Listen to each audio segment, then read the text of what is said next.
open the door. Put the roof rack on the roof first.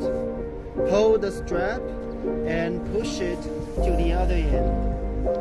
And then throw the strap there. And then throw the strap through the car. Tie the strap and make sure it's loose so that we can adjust the position later. Do the same to the second roof rack and tighten it as much as possible. Avoid the window if there's any. Put the kayak on the roof. Cross the strap to the roof. And then throw the strap to the other side.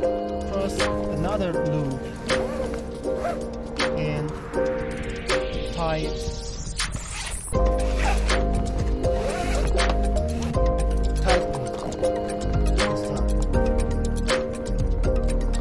And then throw that again.